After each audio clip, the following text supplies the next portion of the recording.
All right, ready to rock? Yep. The Rock. That's what it's all about. That's what it's here for. Come on, shout it out. Keep it going, Brandon. Get Rock. That's what Get it. it's all about. I'm here for. Shout it out. it. All right, welcome to CAPECAST. Nice little intro there, Brandon. Appreciate that. Yeah, you're welcome. That's right. POD, Little Nicky soundtrack. Look it up. Nice. Oh, man. Citing your sources. It's always good. It's important in our business. Yes. Welcome back. We're going to be reviewing the next chapter in this season of The Mandalorian. It's chapter 11, The Heiress. This aired last Friday and was directed by Bryce Dallas Howard, we found out afterwards. And had a couple guest stars in it. Let's kind of go around do the rounds and get some general thoughts. Brandon, you're up first this week. Fire away. General thoughts. I like this one a lot, actually. I thought it was. I mean, it still falls into the trap that we've talked about as far as the, I guess, the kind of not serialized, but I keep forgetting what this word is. What is the word? Oh, here we are again. This is fun. Al, help me out. What is it called? Deja vu. Brandon's brain is breaking. I can never think of the word. What is it? This is more fun. Yeah, let's Serialized. let's watch formulaic. his face get more red. What is it? It's procedural. Got it. Procedural. It's like Pee-wee's Playhouse, the magic word, like the word of the day. Yeah, that's it. Procedural. I mean, it's still kind of like that. I can help you do this, but first you got to do this for me, and then they do whatever it is. Every time I see one of these episodes, whenever they get to that point where they're like, "I need help with this mission," he's like, Right. "Mission? I can do that." Yeah, I like missions. I'm like, all right, here we go. He's like the redneck of space. He can do everything. So like it's like the Swiss Army knife out there. Sorry, so. all the rednecks out there. Yeah. I'm saying they can do a lot of stuff. That's not a bad thing. Yes, we can. I think, but yeah. We can't. Other than that element, I thought this was the strongest episode this season, in my opinion. And I think I really liked the whole the Night Owl introduction, which I wasn't familiar. I knew that this character, the lead character, what's her name, Bo-Katan. I knew that she was going to play a part in this season, but I didn't watch Clone Wars, so I didn't know a ton about her. We can get into that because I did some research on it. Good. Prior to this episode. Who? Bo-Katan, Katie Sackhoff's character. Did you watch the episode, Al? Yeah. Yeah. Well, my brain don't work either. Yeah, I thought that was cool. I thought the little high sequence was much better than the one from last season, the Bill Burr heist episode. Yeah. But it's a shame that it was very similar in concept as far as like feeling like, oh, we're doing this again kind of thing. But I just thought it was so much better done. Yeah, overall, super dug it. And, cool. Yeah, we'll talk about it later. Al? This episode was bad. This episode was bad to me. All right. That's the Al I know. Uh-oh. Oh, no. Al's mic's out. Al, your mic's not working. And his video's not working. While we wait on Al. Is he back? I guess. Al's here. There he is. Yeah, Okay. right. Go ahead, Al. Start over. You were saying it was terrible. Katie Sackhoff was the reason I did not like this episode for the most part. Okay. I thought she's not a good actress, or either, I don't know. I didn't realize that was her at first. Oh. You're out again. Lost your mic again. This is what happens when we have guests on the show. Yeah, we're just gonna have to carry the load. Share the load. Al, you there? Al's out. He's gone. I'm here. Oh, there he is. Oh, there you are. Okay. I don't know what's going on. I don't All right. either. You want to try this one more time, or should we? I can try it again. Can you hear me? We can Yeah. hear you now, but Okay. I think Big Sir does not want you talking bad about Katie Sackhoff. I think that's what it is. Yeah. So, yeah. Anyway, Katie Sackhoff, not a fan. Okay. All right. Anything else you want to say and get cut off? No. Okay. Ryan. Turn around. Ask your lawyer. That's a no. I enjoyed this one. I still, for whatever reason, I still loved the first half of the last episode, more than anything this season so far. But this one was way better than the first one for me. And I was like, when we saw the hologram of Moff Gideon, I was like, oh, finally, thank God.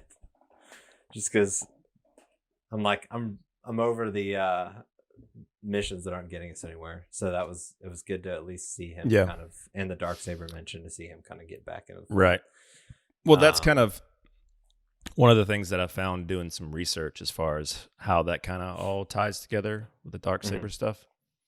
You want me to go into it? What I found out? Fire away. Go for it. Please. All right. So Bo-Katan We'll just was... pretend we can't hear Al the rest of the episode, right? Yeah. So she was apparently a pretty popular character in the Clone Wars show. She was part of, I guess, her sister was like I don't know if she's like a priestess or just a leader on Mandalore. So is Bo-Katan the heiress from the title? Is that who it's referring to? I suppose so. Okay. Yeah. But yeah, so she funny enough, she actually voiced the character on the Clone Wars. Katie Sackhoff did. And so I'm assuming they modeled the character as far as her appearance, because she looks just like the version on the Clone Wars. But no, she was like part of like a Mandalorian. Well, now you both are frozen. Extremist. So What? you both were frozen for a second. Now Brandon's good. Al's still frozen. Okay. All right. Go ahead. All right. So she was part of like an extremist group called the Death Watch, which ended up being like in cahoots with Darth Maul. And then like they had some sort of like disagreement, whatever, and Darth Maul ended up killing Bo-Katan's master, and then ended up killing her sister. And so they kind of split up into two factions, and one was the Night Owls and one was whatever Maul's thing was. Anyway, he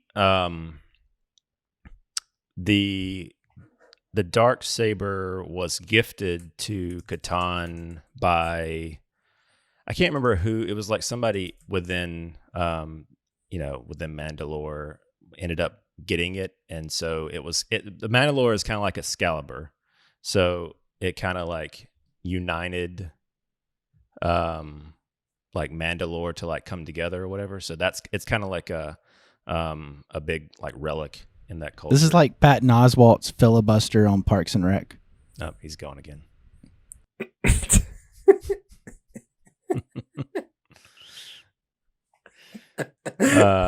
Maybe we can talk about Snyder stuff tonight. Yeah, maybe we can. But yeah, so that's kind of where the Darksaber stuff comes in. So eventually, at some point, how we don't know how. I'm assuming that we'll find out hopefully this season how Moff Gideon, gets control of the Darksaber and gets it from Bo-Katan.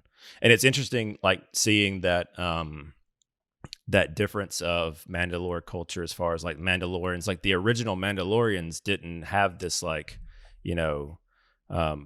I guess like rule or whatever that they couldn't take their helmets off. It was kind of a more extreme monk-like version of that culture that adopted that principle. Gotcha. But interesting. Yeah. And the the one thing that I was not certain of, I actually watched this episode again earlier today, but at the beginning when they show up at the like the dock area and he's talking to the frog lady and frog man, and then their they show slow-mo like the embrace. Yeah. from off in the distance, doves flying in between them. They show he's the excited, woman man. and He's gonna get to fertilize those eggs. He's stoked. That's right. Finally, they show that woman in the robe. Was she the third Mandalorian? Yeah. So that character was played by Sasha Banks, who apparently is a WWE wrestler. And that character is They seem to do that a lot on the show. Yeah. Well, UFC for Cara Dune, but I was talking about what's her name? Not necessarily UFC Strikeforce, but I was thinking of who's Procedural. the chick from the first season? No. who's the oh dang it. I can't hear you, like, Al. She's the like Jack chick in the first season. I don't know why I'm blanking. Cara Dune. Is that what her name is on the show? Yeah. With Oh, the tattoo totally under her whiffed on eye. that. Yeah. Yeah, she's from Strikeforce, which is real fighting, not Okay. WWE. Gotcha. Al's just Yeah. right, Al? sounds great, guys. Al, we're just going to Sounds ask excellent. questions and Al can give yes or no responses. Al, did you watch the episode? Yes. All right, he's with us. He's going to write his thoughts. Right. He's gonna need one of those fat Sharpie markers. But that character's name, she's listed as Casca Reeves as Mercedes Vernado. I don't know what that means. Like that's the character says Casca Reeves as Mercedes Vernado. Whatever. But yes, that was that character. Okay. The other female in that 3-person group. What did you think about Katie Sackhoff? Obviously, Al was not a fan. I mean, I thought she was solid. I didn't really have an issue with her. I don't know what. Yeah, Al's the only beef thing is with her, but I've not really seen her in anything other than the new Riddick movie. New, I guess, in the last few years. Yeah. And I don't know. She kind of played the same character, just kind of like a hardened female warrior type. Yeah, I have very little familiarity with her. I think the only thing I've seen her in is that Power Rangers short film that. Oh yeah, I forgot about that. She was good in that. She played Kimberly in that short Yeah. film. Help, Lord, if you're listening, help. But I mean, she's obviously in Battlestar Galactica. That's where I guess she's known from. So yeah. Point. My pin points. Affirmative. Yeah, there you go. Al's gonna go through a whole notebook. Just wait till we read. Just wait till we get to an actor that he actually likes and starts going through the filmography. Not good. Got it. You can probably just use that page and keep holding it up. Not good. 2 words. 2 words. Sounds like.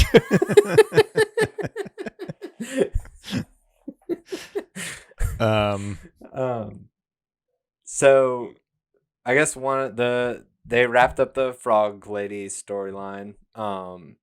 Which Yep. I'm Glad. Yes. Yeah. That's the word I'm looking for. Yeah. I guess they took it as far as they could. Yeah, it's gonna be interesting to see We know Al. We know. Al's anti-frog. It's going to be interesting to see. He's pro eating eggs. The Ahsoka Tano kind of come into the show. I wonder, it'll be interesting to see how quickly that happens, I guess. Knowing this show, I feel like it's one of those things like that they'll take a couple episodes, probably be a couple missions on the way to that planet. I don't expect them to find her. I expect they'll probably like be headed toward, and then something's gonna happen, then they'll get derailed and have to like take this little like side mission. It seems like what I don't want to happen, but I feel like could happen is because I know that obviously I haven't seen Clone Wars, but I know that she is very popular from that show. Would not be surprised to see this be kind of like a second to last episode or finale reveal kind of thing.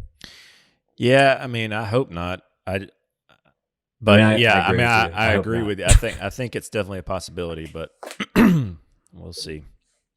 It was also cool to see Titus Welliver in this episode. I know him from like Lost and Sons of Anarchy, and he's like a super you will like this. He's a super like sideshow collectibles collector. Nice.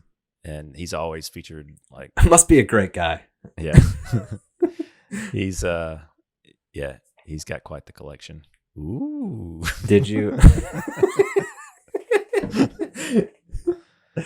and this is why CAPECAST does not go up on the main podcast stream.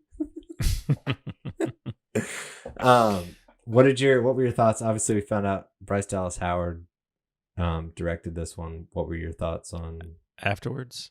Yeah, I thought she did a good job. I mean, I liked her episode last season. She did the like Seven Samurai type episode with the like little like rice paddy marshland where you first meet Cara Dune. I thought that episode was solid. Story was choppy. Elaborate. Yeah, write us a nice little paragraph.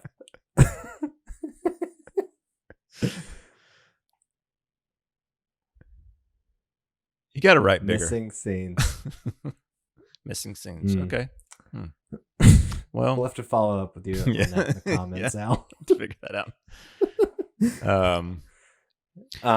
But no, I mean, I thought it was good. I thought the action was pretty solid. I mean, I liked the introduction with when the actual like night owls come in, when the like little like water monster, like they just like throw Baby Yoda in there, and then whatever. I was like, oh, well, how are they gonna get out of this? Like every time I'm like, how are they gonna get out of this one? And when they were in the little diner area thing beforehand, and the guy walked over and told him he could show him where it's to some of his kind, and then he does like this like little weird maniacal chuckle.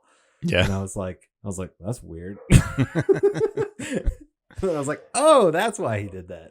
Yeah. Oh, I thought it was kind of funny that last episode we were talking about. You guys were like joking about the chest burster. You were expecting like a chest burster type thing, and then they have the face hugger thing this episode. Yeah, I thought that was funny. I also thought the those I guess whatever creature or race that they had there with the tentacle, like Davy Jones. Well, that's what. Yeah, that's what he's kind of saying. Davy Jones ish. Yeah, they did. Yeah, there you go. Al's on top of it. Yeah, I thought they did a. We should podcast like one of those things. Podcasts like this more often. It's a lot easier to podcast like this. And then Al also can't go off and talk about people's filmographies. Yeah, exactly. Or Seafoam Green. Yeah. But there's a couple of things in each of these episodes that always stands out to me, just like quality wise, where I'm like, it's cool that they're able to do that kind of thing on a TV show budget, which obviously it's a little higher than normal, but that was one of those things. Yeah. I want to know, how is the Razor Crest still a thing? Like, oh my God. It gets repaired every episode. It feels like that's what I'm wondering. Like, are they gonna like finally like send this thing to a salvage yard or something? It looks like when they left that area, it looked like they made it for Chappie Right. Like it looked. Did you Just- notice at the end when he goes into hyperspeed, a piece of it falls off and like Yeah. floats in I space? did notice that. Yeah. It'd be interesting to see, because I don't know. You got to imagine, unless they do some like massive just facelift on it, like that thing's got to be reaching the end of the line. Yeah. No, for sure. But no, I mean, what else? I mean, I thought that I liked seeing like a barge type ship that like kind of like, instead of it just being like a heist on a like Star Destroyer or whatever, like I thought it was cool that they had like a vehicle that like started off as a water, vehicle and then like kind of took off into like more of a space. What? Stop paying for info and buy a new one. He's talking about Mando always paying for information and buy a new ship instead. Oh yeah, that's true. Al's, yeah, you But gotta be more. I don't think they're going to be able to do that because the Razor Crest is like the iconic ship now, so you got to like stick with. It's going to be like the Millennium Falcon. It's always like getting beat up and it's always on fire and it's always whatever. So Sure. Did you? So one thing that I didn't necessarily like was when you kind of mentioned the area where he arrives on the platform with the docks and stuff. It just didn't feel other than like the thing that comes down and like scoops his ship out of the water. Yeah. Like nothing about that area felt like Star Wars to me. Like, I don't know. I mean, other than like, other than Akbar shaking his head, walking around. Yeah. Like, I don't know. It just didn't feel like the environment didn't feel as Star Wars to me as the other environments that they've created in that show. Gotcha.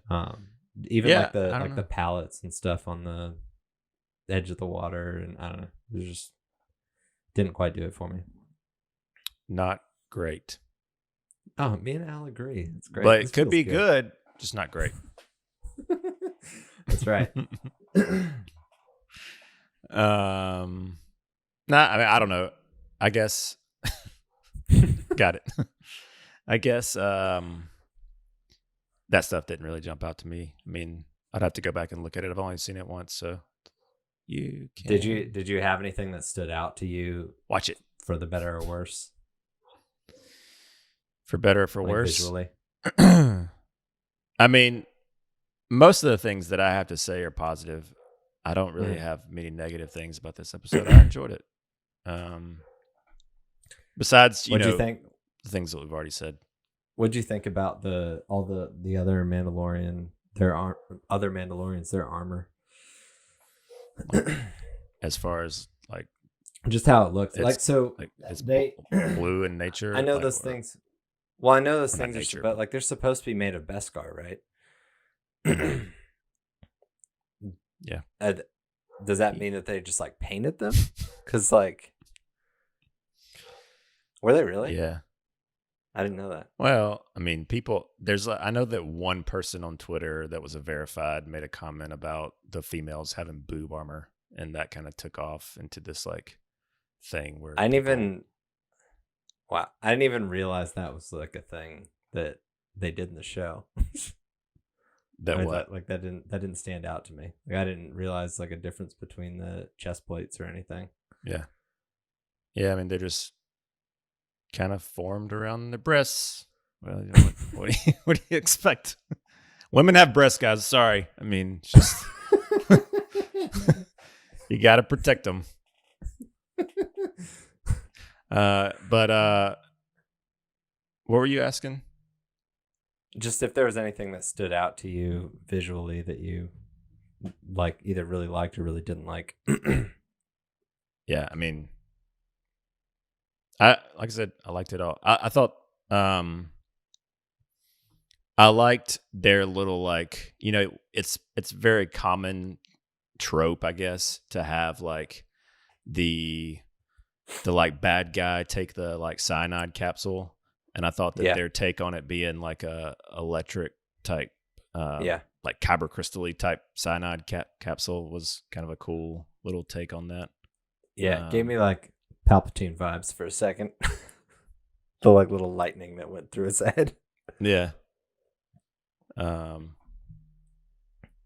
But Also, no. even I like as far as like supporting cast too. I felt like those all of the like the pilots of that shit, like the Imperial ship and the general, I guess, whoever was on behind them, I thought they all did a really good job.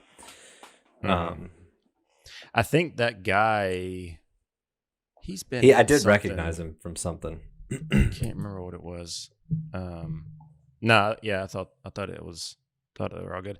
A lot of people thought that the not Katie Sackhoff's character, not Bo-Katan, but the other girl that was in the group.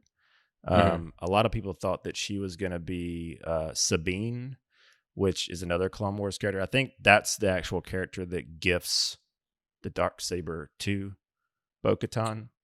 Gotcha. And she does have similar like vision, like like she looks similar to her, but apparently, unless these names that are listed for these characters are just misdirects, then that's not the case. Gotcha.